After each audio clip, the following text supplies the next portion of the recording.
Aujourd'hui, nous allons donc vous parler, enfin en tout cas, je vais vous parler de créativité à l'heure du contenu génératif. Ce qui est, c'est une idée de conférence, enfin une idée, globalement qui m'est venue parce que je suis une personne un peu obsessionnelle, et qui a besoin de beaucoup de café pour travailler, comme vous pouvez le voir en bas de cette première slide de présentation. Donc j'ai déjà été présentée, je suis Sipai Wongbai, on ne prononce pas le H, très important. Donc Sipai Wongbai, vous pouvez me trouver sur, les internets également avec le pseudo Écribouille. J'ai donc fondé l'agence Assonance, qui est une agence de content marketing, hem, orientée SEO et ainsi que la revue hypertexte.online. Alors cette présentation, comme cela vous a été dit, a été préparée initialement pour Brighton SEO. C'était mieux en VO, on peut toujours dire ça, mais en tout cas je vais m'adapter. C'était vendredi, donc mon cerveau vrille un peu, mais ça devrait bien se passer. Alors on va commencer par une introduction assez large. C'est, finalement, qu'est-ce qu'une intelligence artificielle? Hem, Officiellement, une intelligence artificielle par rapport à, disons, la version légale, et la version retenue par le Parlement européen, c'est toute technologie qui reproduit, en fait, les comportements, heu, des humains, que ce soit pour, raisonner, planifier, créer.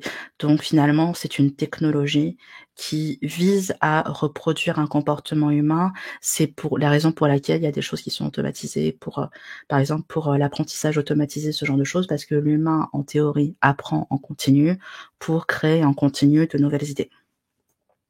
C'est un peu la différence, c'est la différence avec, par exemple, un algorithme entre guillemets «simple».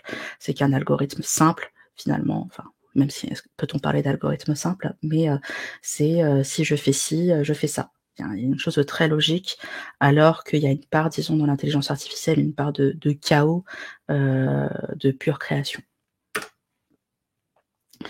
L'IA, aujourd'hui, doit être entraînée. Il y a pas d'intelligence artificielle sur le marché, qui ne soit pas entraînée, ou en tout cas celle qui fonctionne bien. C'est un point important parce que justement sur les, discussions qu'il y a depuis à peu près 2012, je crois, sur, tout ce qui est droit d'auteur, hein, autour de contenus génératifs, il y a vraiment un débat entre, à qui peut-on attribuer, en fait, la paternité ou la maternité des, contenus. Car, il y a, ce qu'il y a dans le corpus, le dataset qui est utilisé, les informations qui sont utilisées pour générer du contenu. Il y a l'IA elle-même. Est-ce qu'on attribue, la paternité à l'intelligence artificielle elle-même?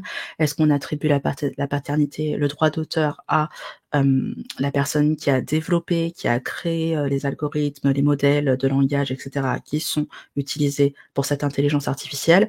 Est-ce qu'on attribue, le droit d'auteur à la personne qui entraîne l'IA? Ça peut être une personne différente, ça peut être un groupe de personnes aussi, de la même manière qu'on peut y avoir un groupe de personnes qui créent, les programmes pour l'intelligence artificielle, ou est-ce que ce sont les utilisateurs?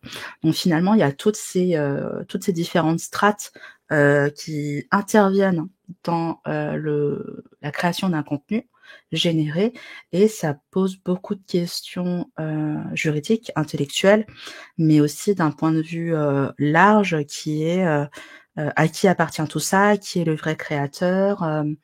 Voilà. Aujourd'hui, les contenus générés, souffrent on va dire d'une mauvaise réputation, où on pourrait dire: «Oui, bah, ces contenus-là, ils sont générés, c'est la machine, ils n'ont aucune valeur». Alors que finalement, il y a énormément d'êtres humains qui sont quand même intervenus, dans ce processus de création, et il y a aussi beaucoup d'autres œuvres, créatives qui, finalement, sont concernées par le fait d'avoir énormément de personnes qui interviennent. C'est le cas, par exemple, des films. Au cinéma, on a, le réalisateur, les acteurs, et cetera. Donc tout ça participe à l'œuvre en entier. Le fait que l'IA soit là pour exprimer, simuler de l'expression des émotions, c'est déjà peut-être une preuve qu'elle ne peut pas nous remplacer parce que, il y a eu les premiers tests comme ça, quand on a commencé à jouer par exemple avec ChatGPT, c'était, comment comment je demande à mon IA, à ChatGPT de faire un poème. Dire: «Oh le poème, il est vraiment émouvant» et cetera. Mais, c'est logique puisque, en fait, OpenAI, enfin les modèles ont juste repris finalement la manière dont étaient structurés des poèmes, et puis le langage qui est utilisé pour, générer de l'émotion chez les gens. Donc tout ça finalement, on a énormément de documentation déjà, sur, ne serait-ce que dans la documentation des manuels de marketing sur comment susciter l'émotion chez quelqu'un. Donc je ne vous cache pas que pour une intelligence artificielle, c'est extrêmement facile. La chose étant qu'une intelligence artificielle fait tout mieux que nous.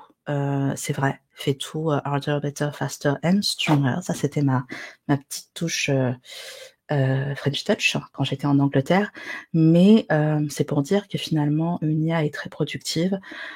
Elle n'a pas besoin de, méditation de pleine conscience le matin pour, rester, concentrée. Elle n'a pas besoin de faire de yoga. Elle n'a pas besoin de boire des green smoothies et beaucoup de café pour être productif et créatif.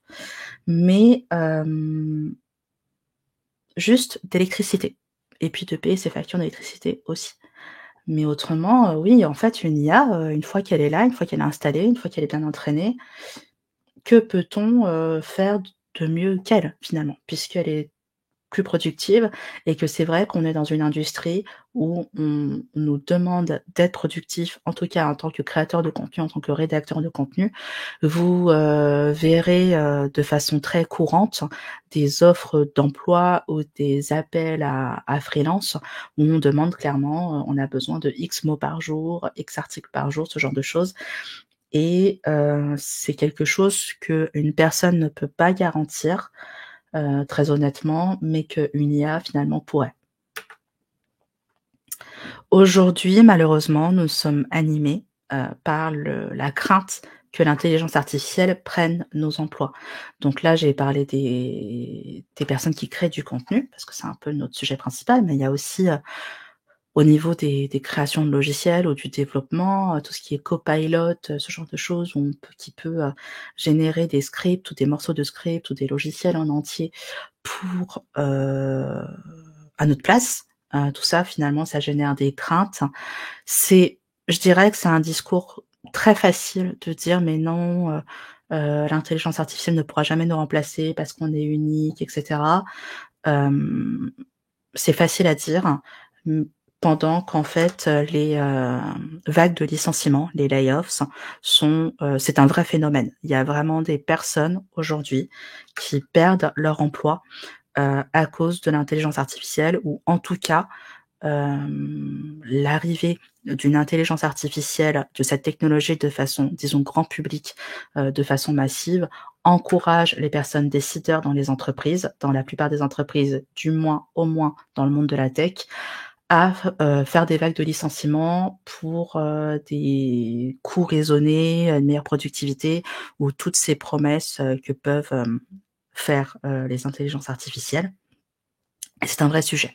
C'est un vrai sujet, parce que c'est compliqué finalement de prendre, ces nouveaux outils, comme purement des outils, tout en ayant un point de vue très pragmatique dessus, alors qu'en même temps, il y a vraiment des personnes qui perdent leur emploi. Donc c'est vraiment un discours un peu ambivalent, c'est pas simple, c'est pas du tout un sujet simple, à aborder, ne serait-ce que par pure crainte, bah, de pas payer son loyer et ce qui est intéressant, c'est que, heu, à côté, parallèlement, tous les développeurs, d'intelligence artificielle, toutes les entreprises qui développent ces IA, que ce soit OpenAI ou Mistral et d'autres, entités plus indépendantes, en fait, on n'a jamais finalement de proclamation de que, oui, adoptez notre logiciel, vous allez pouvoir, virer 15 personnes contre un logiciel qui va vous coûter, 1 000 € par mois, admettons. Sachant qu'il me semble que, par exemple, ChatGPT, c'est dans les moins de 30 € par mois déjà. Donc c'est sûr qu'en fait, quand on est dans une économie pas si simple, c'est évident que le fait de remplacer des personnes, de la ressource humaine par de l'intelligence artificielle, c'est tentant, évidemment, parce qu'on cherche tous à faire des économies quelque part et qu'effectivement dans nos métiers qui sont des métiers, intellectuels, la mécanisation finalement de toutes ces tâches intellectuelles permet de générer des économies d'échelle et on n'est jamais vraiment contre ça, en un sens. Pendant une année, ChatGPT est sorti, fin 2022, quasiment à Noël. C'était un beau cadeau de Noël, hein, je dois dire. J'étais vraiment dans d'autres sujets et j'ai vu cette vague arriver. «Ah, ChatGPT, ChatGPT», je comprenais pas de quoi on parlait. Hem Et finalement, j'ai découvert ce truc, cette intelligence artificielle conversationnelle, heu, accessible à tous et soudainement tout le monde avait l'impression que ça allait révolutionner tout. L'expérience montre que c'est pas vraiment le cas, mais c'est vrai qu'on m'a beaucoup demandé, comment j'allais. «Sipaï, comment tu vas? Est-ce que tu as encore du travail? Comment ça se passe? Est-ce que tu es inquiète?» Je dois dire que moi-même, j'étais pas forcément si inquiète que ça, en tant que personne parce que je connaissais, disons, je connais mon métier, je connaissais mes missions en cours, je savais comment au moins, les prochains mois, années allaient se passer à peu près, mais et je voyais pas forcément une révolution, flagrante par rapport à ce que nous on fait dans l'agence Assonance. Hem Pour moi, c'était même un peu une opportunité de gagner du temps sur des petites choses parce qu'on a toujours été orienté un peu, disons, automatisation de tout ce qui était tâches autour, du temps créatif qu'on a et oui, effectivement, la question se pose de, ben, comment je gagne, comment nous continuons de gagner de l'argent, à cette époque où tout le monde veut nous remplacer.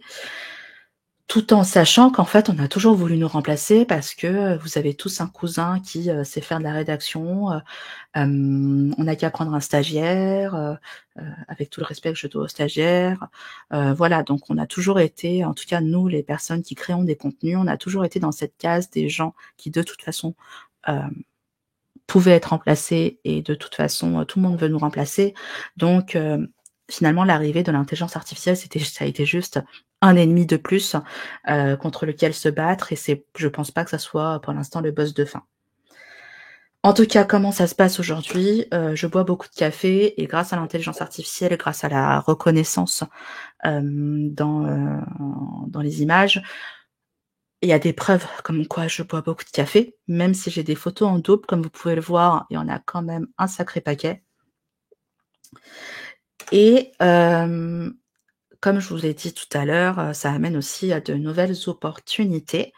L'une des opportunités, c'est que, finalement avec cette arrivée des intelligences artificielles grand public, conversationnelles et l'arrivée des prompts qui sont ces instructions qu'on rédige, pour les donner à une IA pour qu'elle produise, quelque chose, une action quelconque. Hem, je me suis dit: «Ah bah tiens, enfin un moment dans notre vie, nous autres qui avons fait des études littéraires, où on nous dit qu'on est peut-être utile». Heu, Parce que très honnêtement, quand vous vous lancez dans des études littéraires, heu, même si vous adorez ça, même si vous êtes passionné, on vous dit concrètement que vous serez ou prof ou rien et beaucoup de gens finissent prof, hein, qui est une très belle profession, malheureusement, pas assez payée et avec pas assez de postes et tout ce qu'on peut dire. Mais en tout cas, ça a jamais été quelque chose de vraiment très valorisé et c'est vrai que quand, on raconte, autour de c'est vrai que nous, en tout cas, quand Assonance, l'agence a été lancée, on a eu des inquiétudes, très franches de la part de personnes autour de nous, entrepreneurs et pas entrepreneurs, nous disant: «Mais vous allez jamais vous en sortir. Vous allez jamais pouvoir vendre des choses, comme vous dites, des contenus, parce que, on peut être remplacé par n'importe qui étant donné que tout le monde sait écrire, voilà, pourquoi?» Et donc là, l'arrivée de l'intelligence artificielle, ironiquement, avec ses prompts, pendant que, il y a une partie du monde qui dit: «Ah bah, très bien, génial, maintenant j'ai ChatGPT, qui va remplacer tous mes rédacteurs». Il y a une autre partie du monde qui se disait: «Oh bah, on a besoin de prompt engineer, de personnes qui savent, exprimer des instructions, claires de façon, verbalisée, donc nous avons besoin de profils littéraires». Alors c'est vraiment 2 salles, 2 ambiances. C'est quelque chose de plutôt intéressant au niveau, économique, au sens, disons, dans nos métiers, et je suis très curieuse de voir, la suite de comment tout ça va se passer. À côté, est-ce que vous avez déjà entendu parler du concept de l'écriture non créative? En anglais, c'est le uncreative writing, et c'est même, je crois que la vraie traduction, validée, de l'écriture non créative a été l'écriture sans écriture. C'est une pratique qui consiste, qui est assez datée, hein, mais c'est un truc qui est étudié depuis, quelque temps. C'est un concept qui consiste à prendre des corpus de texte, et d'utiliser des technologies numériques, pour, générer d'autres choses. Bon là, je vous ai remis directement la citation, en anglais qui se figure dans le livre original, Uncreative Writing de Kenneth Goldsmith, hem, qui dit finalement qu'en gros, on a la littérature.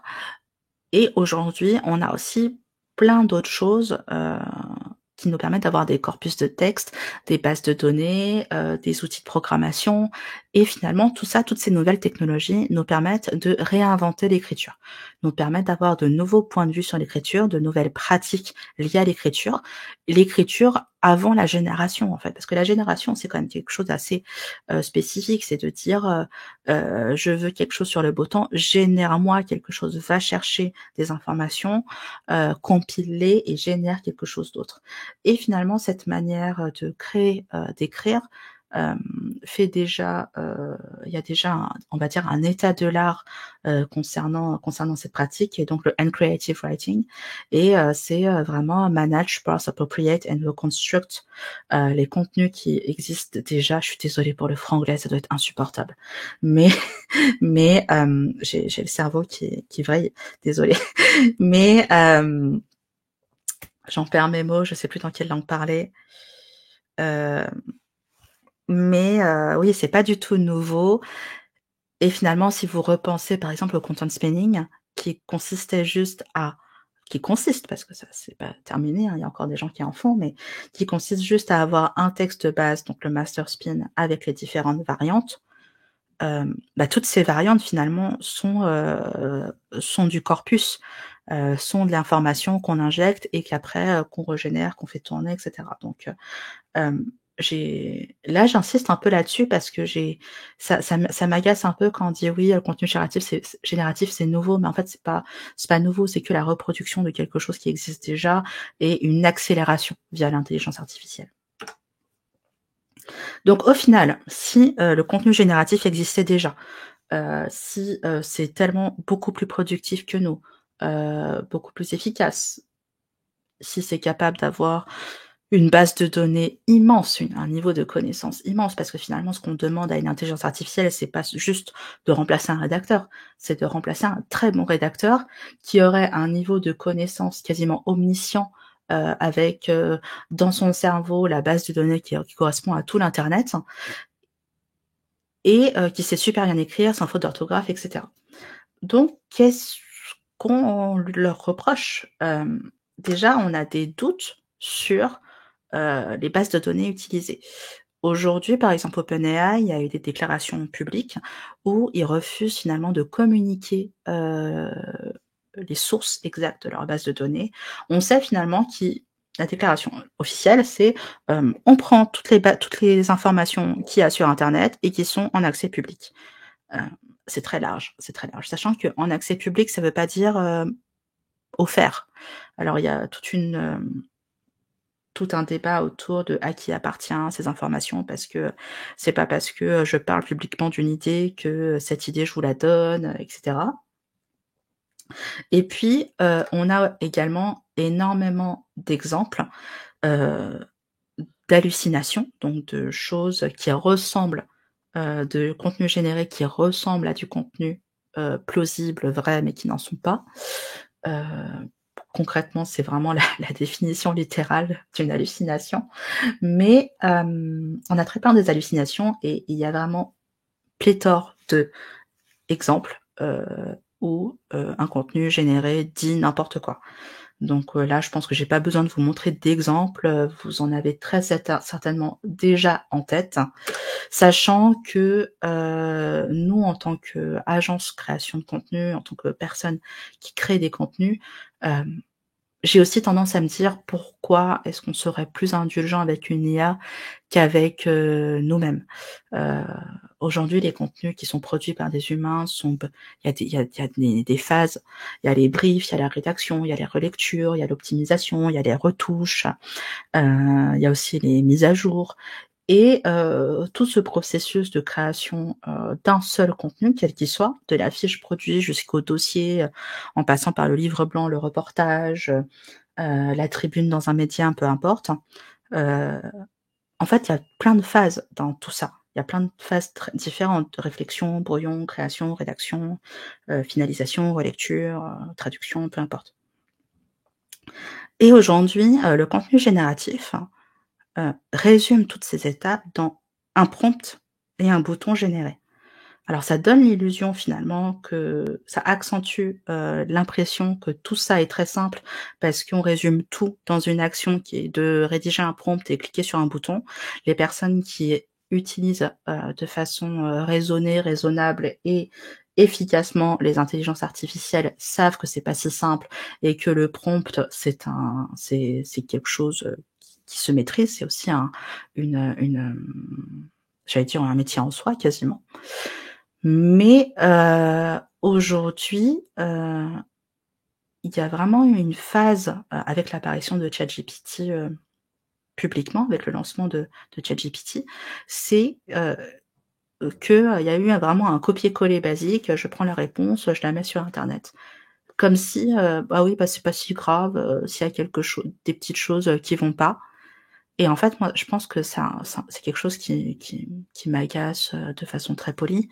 Heu, Parce que, paf paf, contenu généré, on le met en ligne, alors que nous, en tant que rédacteurs, bah, on s'en prend plein la face quand même, hein, je peux vous dire.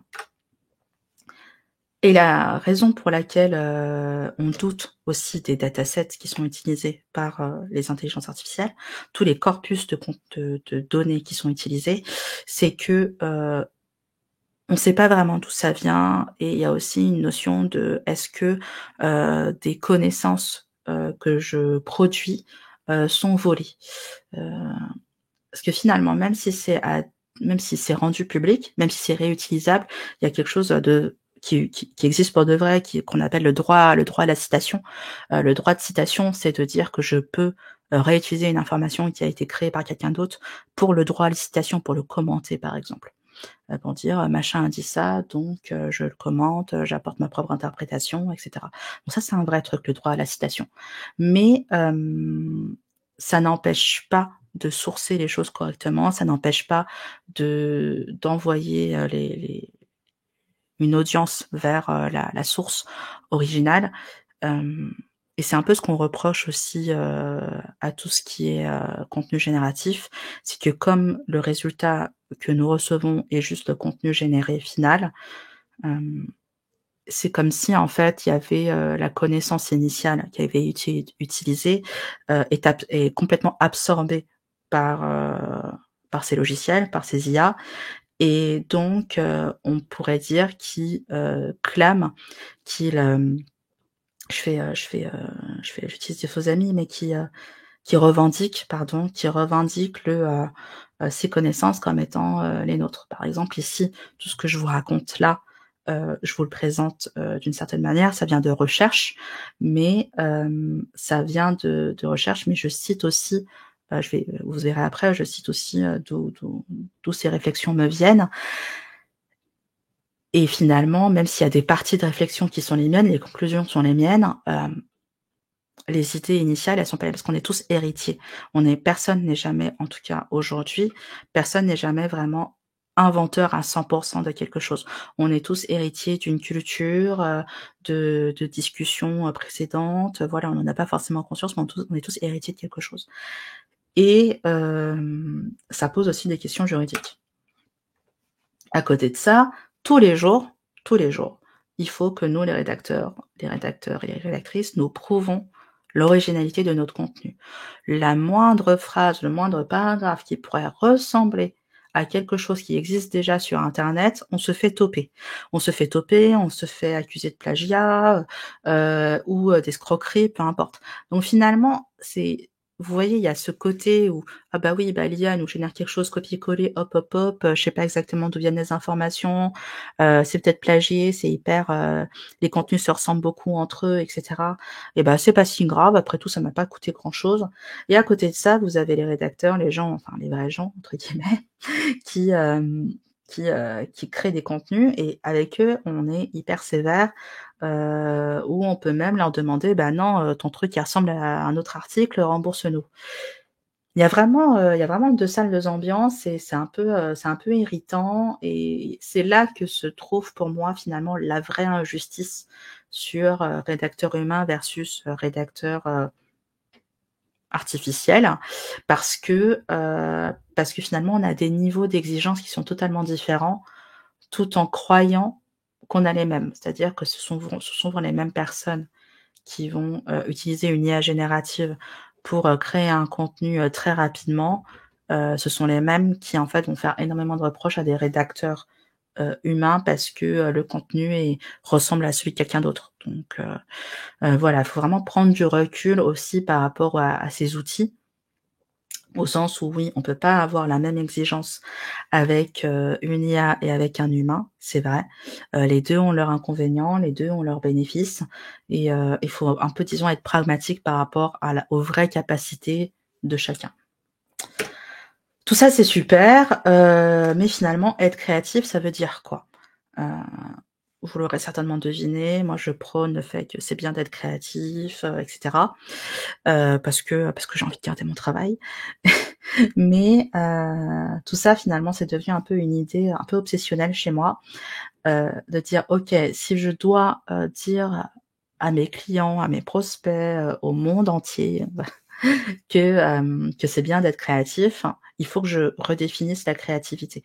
Il faut que je comprenne ce qu'est le fait d'être créatif pour oser dire que je suis une personne créative ou qu'on est une agence créative, heu, qu'Assonance produit des choses créatives. Je peux pas, dire ça sans finalement, remettre les choses à plat. Ça m'a fait relire énormément de choses pendant une bonne plus d'une année. Enfin, j'ai ressorti mes bouquins de fac de lettres pour le coup et j'ai lu aussi beaucoup de choses, voilà, pas mal de recherches pendant plus d'une année. J'ai relu des choses comme, Qu'est-ce que la littérature de Jean-Paul Sartre, que je vous conseille, qui est en fait très facile à lire. C'est pour ça que je vous l'ai mis. Qui est très facile à lire, qui est un peu daté. Il y a un peu du contexte, hein. Il faut se rappeler que ça a été écrit à une certaine époque, mais c'est quand même très intéressant et dans mes différentes recherches, ce que j'ai cherché, c'est, qu'ont en commun les auteurs, les designers, les artistes, tous ces gens qui sont finalement, attestés comme étant, créatifs.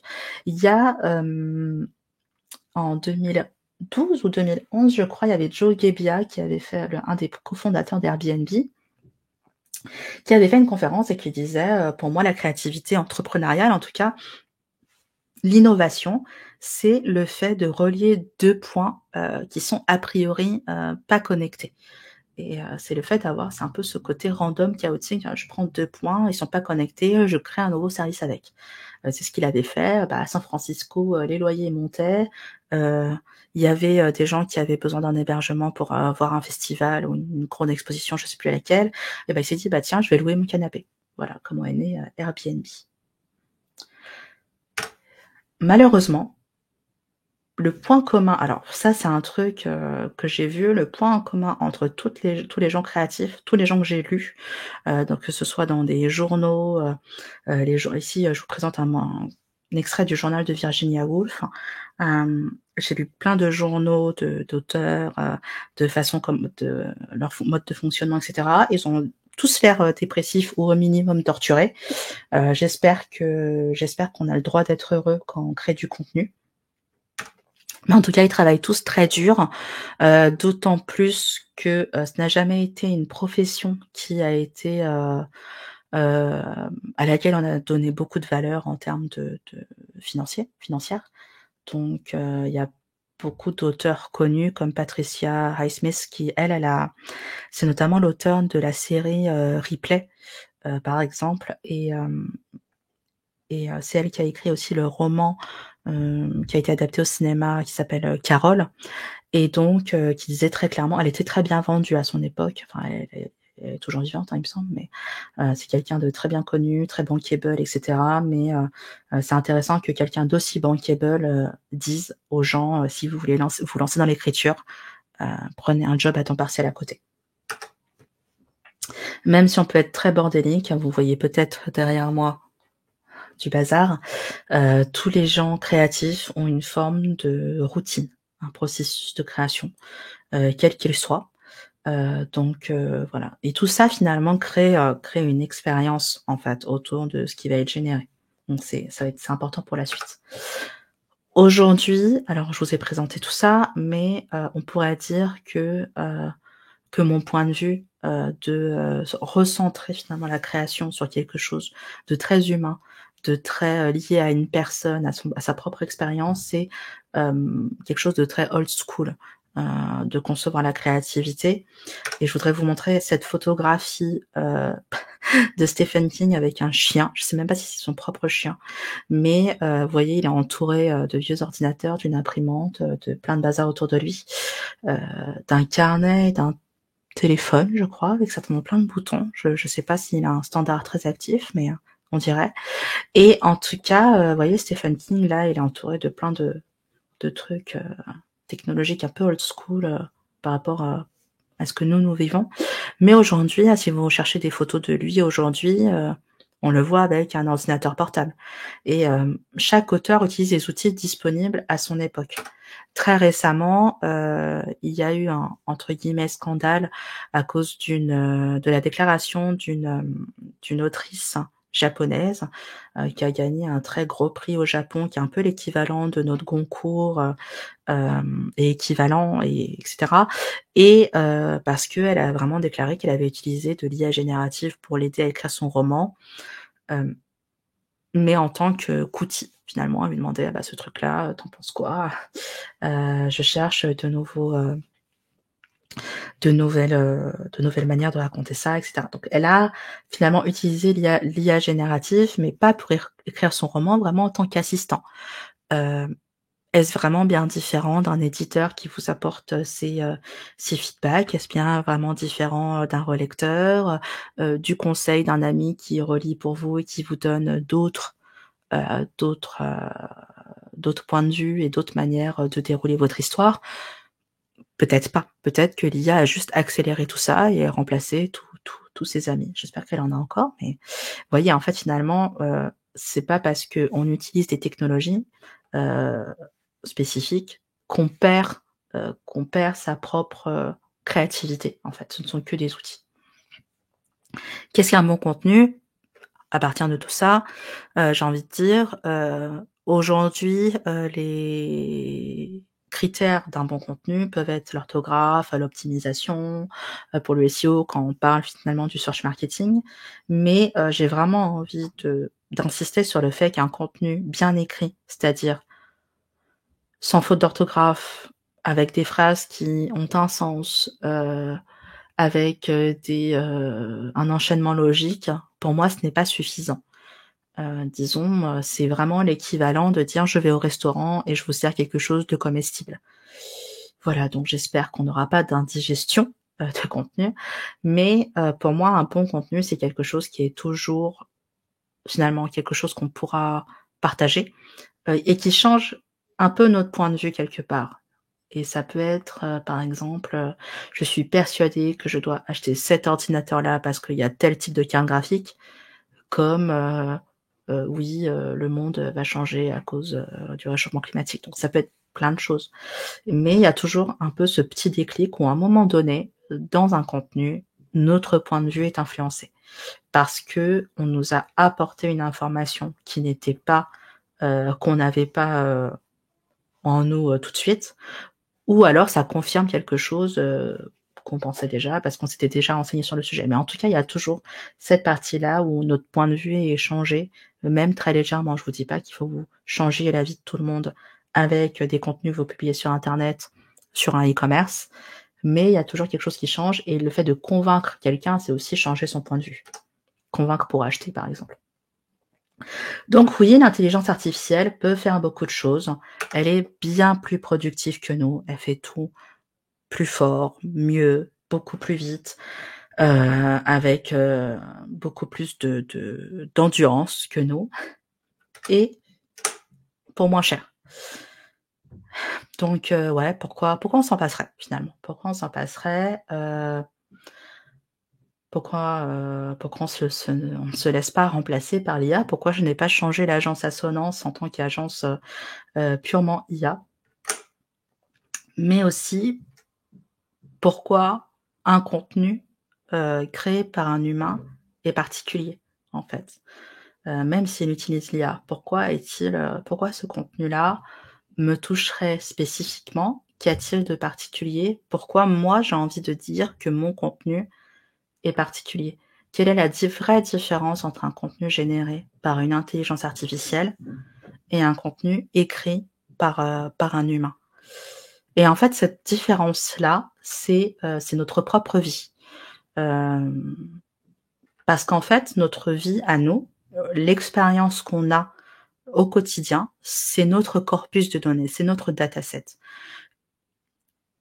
L'IA aujourd'hui, l'IA générative, son corpus de données, c'est finalement un niveau de connaissance. C'est la connaissance qui est injectée dans les modèles de génération de contenu. Mais l'expérience qu'on vit tous les jours, c'est pas juste de la connaissance, en fait.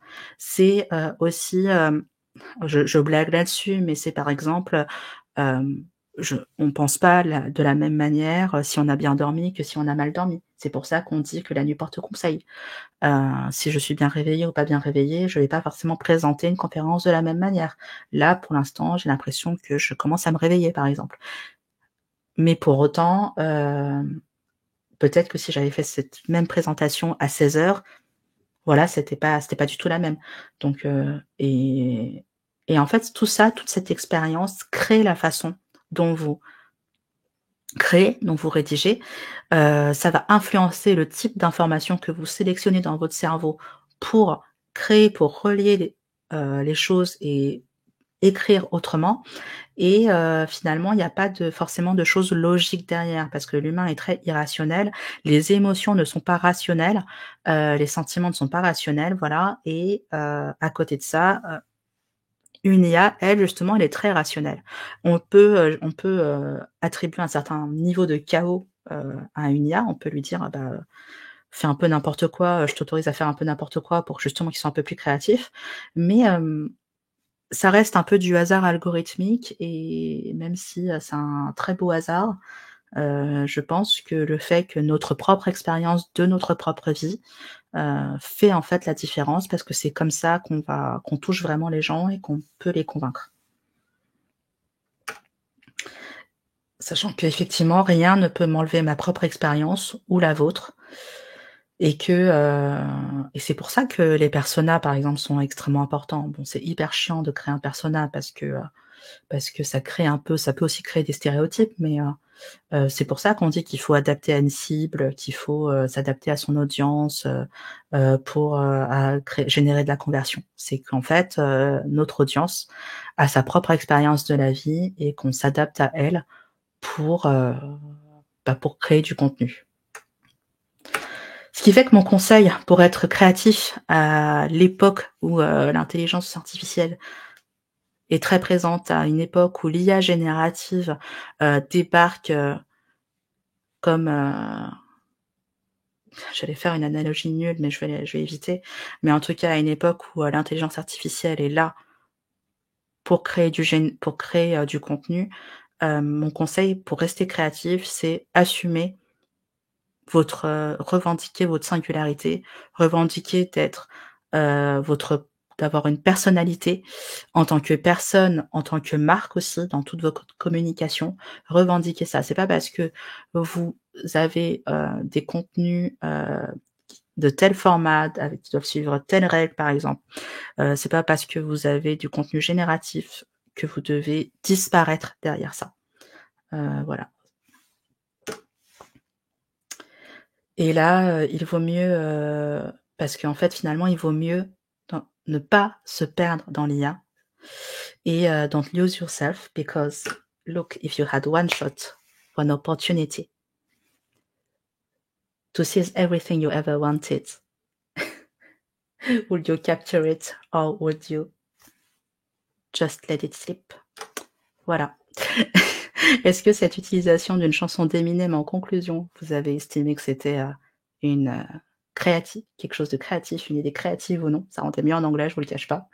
Mais en tout cas, dites-le moi, vous pouvez me retrouver sur X, ex-Twitter, hein, sur Écribouille et sur LinkedIn également. Merci. Est-ce que vous avez des questions?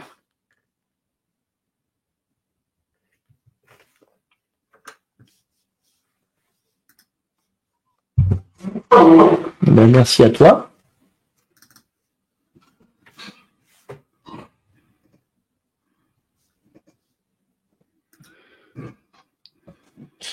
Je crois, Mélodie, qu'on ne t'entend pas. C'est bien. Mélodie est en mute.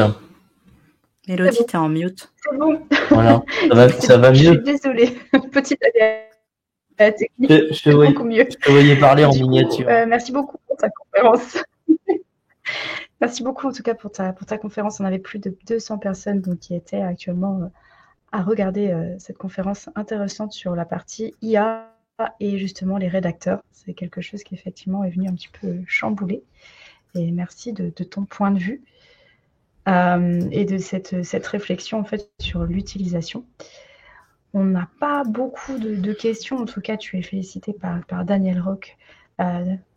On a aussi Hugo Frey et Lucie qui ont apprécié toute cette partie de conférence. Je ne sais pas si toi, Elliot, tu as des questions.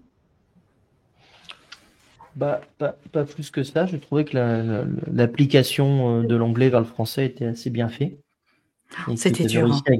J'imagine, mais tu as réussi à garder. Alors, pour tout te dire, j'ai mis ta présentation dans le chat GPT et j'ai essayé de lui demander de faire des blagues. Mais le côté en anglais a passé bien, mais en français, était complètement nul. Donc, je me suis évité des bides. J'en ai fait aucune. Mais ouais, le côté anglais-français n'était pas super facile. Moi, j'avais noté des questions, mais le but était plutôt de prendre celle du chat. Et j'ai vu qu'il y en a une qui passe. Qui est, est-ce que le SEO est plus simple en anglais ou en français? Est-ce que tu as une théorie là-dessus?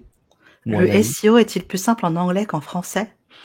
Ouais. Alors, j'ai pas de... Alors, en fait, il faut savoir que les moteurs de recherche ne fonctionnent pas par langue, mais par pays plus langue.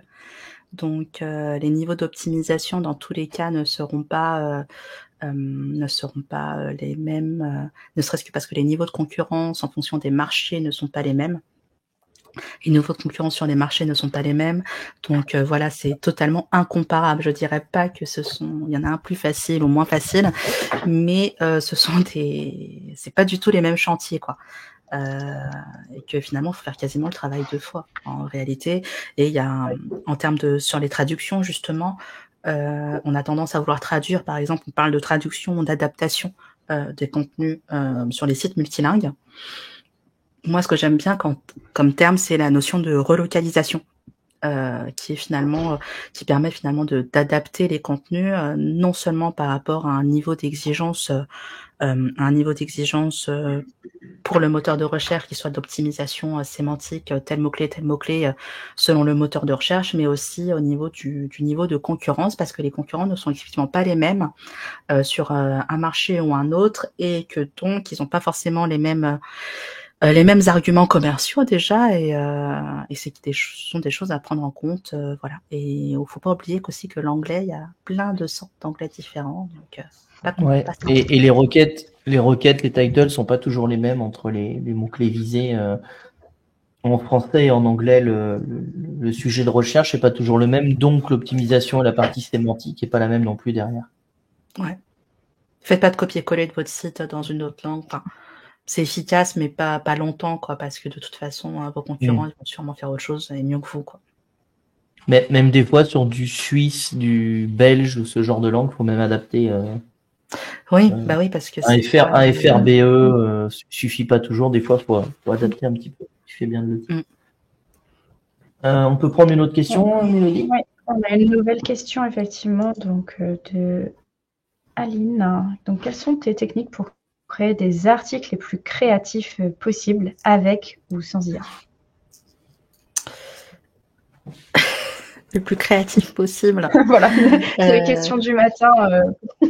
Alors, c'est vraiment... Là, c'est quasiment philosophique, mais justement, c'est de dire...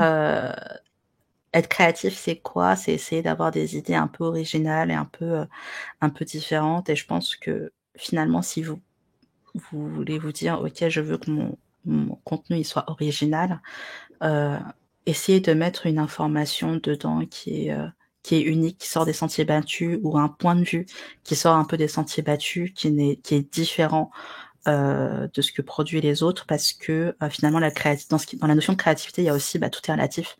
Quand quelqu'un chacun a un peu sa définition, mais certains diraient être créatif, c'est de mettre des jolis mots et que ça soit agréable à lire. Il y en a d'autres qui diront être créatif, c'est d'avoir réussi à sortir une idée intéressante. Voilà. Très bien. On a une nouvelle question qui est arrivée, donc de Emmanuel. Est-ce que l'utilisation de contenu génératif est repérée par Google et donc pénalisée? C'est une bonne question. Alors, en théorie, il y a eu des déclarations publiques côté Google Search Central qui disent que finalement le contenu généré lui-même, c'est pas reproché. On vous reproche pas d'utiliser des nouveaux outils pour générer. Oui, ça peut être repéré, mais le fait qu'il soit intéressant voilà, c'est pas grave. Vous pouvez générer des contenus. Il y a énormément de contenus sans génération qui ont déjà aucun niveau d'originalité. Si vous regardez toutes les listes d'ingrédients, par exemple sur les sites de parapharmacie, qui sont des choses très réglementées, et c'est tout le temps la même chose, mais c'est pas grave. Mais à côté de ça, il y a eu aussi des déclarations justement par rapport au contenu de faible qualité et tout ce qui est filtre anti-spam, où justement ce qui est reproché, c'est plus la génération de contenu à titre de spam, soit des créations des contenus en masse qui ne servent à rien en fait, grosso modo. Alors je dirais que mon conseil, c'est s'il y a un doute, il n'y a pas de doute. Si vous avez l'impression que votre contenu il est nul, c'est qu'il est nul. Mais autrement, l'utilisation en soi de l'IA, c'est pas... je pense que finalement, une société qui base toute sa technologie sur de l'IA aurait du mal à dire ça également. Google a d'ailleurs incité à utiliser l'IA pour augmenter la qualité des contenus, la qualité perçue. Donc, il incite plutôt à utiliser l'IA. Après, comme tu le dis, la frontière entre le spam, c'est-à-dire le contenu de basse qualité, a complètement été ouverte, puisque avant, il fallait au moins pour générer de la bouillie ou du texte auto-généré, il fallait faire du spin. Toi, il y avait une petite techno à connaître. Là, maintenant, n'importe qui peut générer du spam avec du contenu de basse qualité. Donc, forcément qu'il faut augmenter le contenu d'un niveau de qualité pour être jugé comme contenu pertinent par Google. Oui, en fait, ils assument ça totalement comme un outil. Ils l'assument totalement. Ouais. C'est Discoun, Fren, il nous dit il y a eu Total présenté au SEO Camp.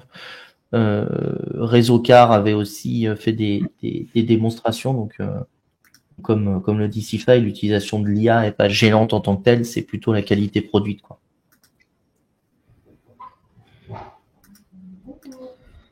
Et une petite question aussi. Il n'y a pas d'autres questions. Est-ce que donc alors moi j'ai une petite question justement. Est-ce que en tant que rédacteur, tu peux contrôler qu'un rédacteur ne te livre pas justement de l'IA? Est-ce que tu te bases sur des outils ou pas?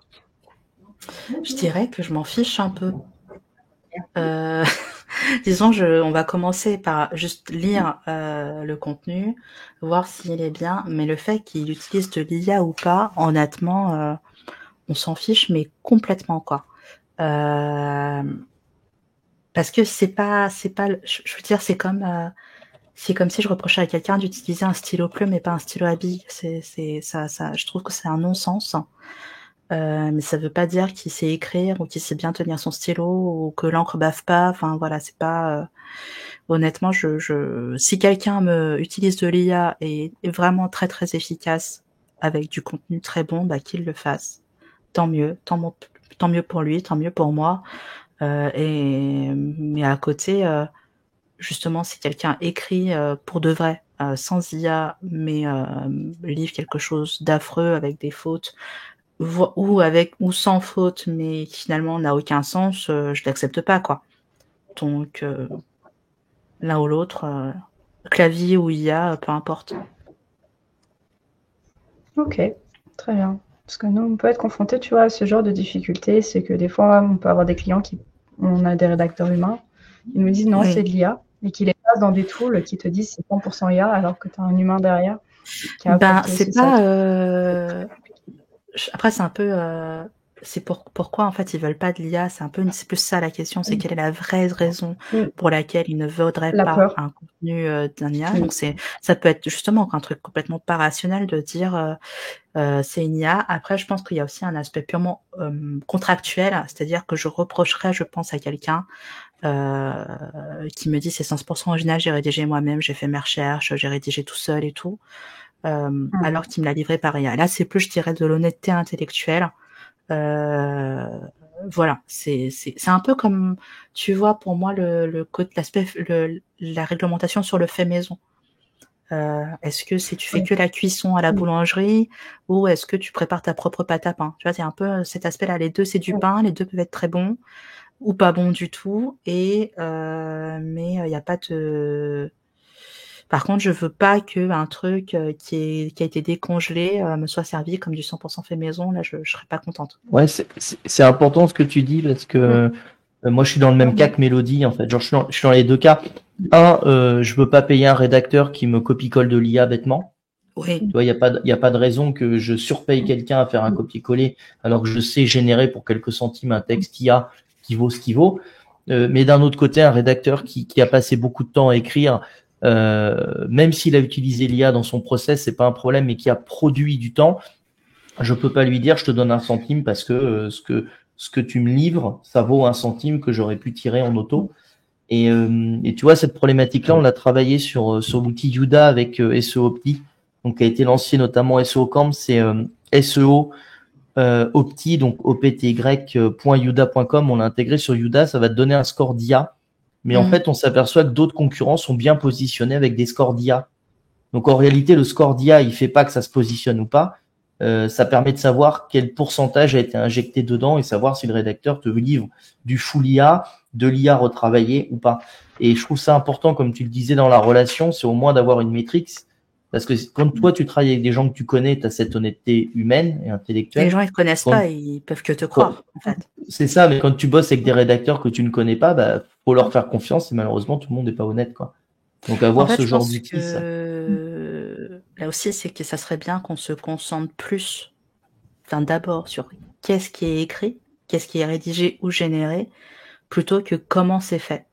Complètement. Et déjà, c'est déjà un point parce que effectivement, si nous on parle des rédacteurs comme ça, IA contre rédacteur, mais comme si tous les rédacteurs étaient super bons, super géniaux et qui étaient tous. Enfin, honnêtement, on n'est pas tous des Jean-Paul Sartre, quoi. Donc, en fait, je pense que c'est ça, c'est faux. Pour moi, il faut aussi arrêter de fantasmer, en fait, l'écriture, la rédaction, la créativité, en fait, au sens où oui, on peut avoir un peu de talent, on peut avoir de l'intuition, etc. Mais tout ça se travaille, tout ça, c'est un métier et que c'est pas parce que je suis une personne humaine qui rédige pour de vrai que je suis meilleure qu'une IA, malheureusement. L'IA, si elle est mieux que moi, bah, elle est mieux que moi, c'est comme ça, c'est à moi de progresser aussi, en fait. Pour moi, c'est le même discours qu'on avait avec la rédaction offshore, où on avait des rédacteurs offshore qui étaient meilleurs que des rédacteurs entre guillemets français ou natifs. Ça peut arriver. Qui voilà, parce que c'est pas parce que la personne est offshore ou non natif qu'elle va produire un mauvais contenu. Donc pour moi, c'est la même chose avec l'IA, ça dépend ce que t'en fais et comment l'utilises, tu fais bien de le préciser. Mais au-delà de ça, tu vois, je trouve quand même d'avoir une unité de mesure, ça permet d'avoir une relation avec ton rédacteur parce que et moi, je l'ai vécu en tant que plateforme de contenu où on m'expliquait ça, c'est de l'IA et je disais bah non, ça, je suis confiant de mon rédacteur, c'est pas de l'IA. Oui, mais c'est de l'IA. Et du coup, tu vois, tu as cette problématique de payer cher quelque chose qui coûte pas cher en fait, même si c'est une bonne qualité au final. Et c'est problématique comme discussion, hein, parce que comme tu le dis, on devrait s'occuper vraiment que de la qualité finale produite. Et si une personne a mis 1 minute pour le produire, bah, on s'en fiche. Si c'est de qualité et que ça répond à nos objectifs et que ça se positionne, bah. Ouais, et à côté, on pourrait se dire, je suis très heureuse que quelqu'un soit hyper productif, il peut faire plein de choses très efficacement. Enfin, arrêtez de nous reprocher d'être efficace, quoi. Bref. Ok, bah c'est bon sujet. Et puis Hurley qui nous a un petit retour sur leur mode de fonctionnement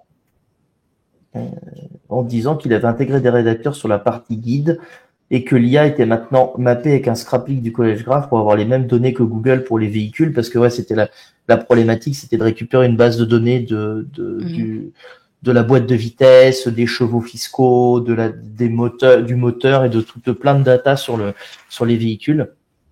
Et Mais typiquement, moi, je dis aux gens, j'ai fait d'autres confs comme ça, on leur dit, si vous voulez être créatif et efficace, scrapez en fait. Vous embêtez pas à tourner des pages pendant 15 ans et à utiliser l'IA pour injecter vos contenus dedans, demande-lui des résumés, demande-lui de t'extraire les chevaux fiscaux, ce genre de choses, parce que on n'a pas le temps pour ça.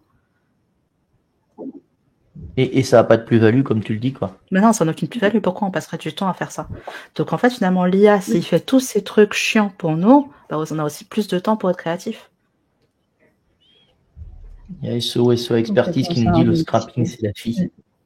Ouais. D'ailleurs, j'ai appris que vous pouvez pas dire scrapping en anglais. Ça veut rien dire. Faut dire scraping. Faut dire scraping avec un « et » parce que sinon, c'est pas les... Parce qu'en fait, c'est pas le même mot. Donc, si vous regardez bizarre, c'est pour ça. Voilà. Ok. En tout cas, merci beaucoup, Faye, pour la conférence. C'était vraiment top. Merci à vous. Et puis... Merci pour l'accueil. À bientôt. À bientôt.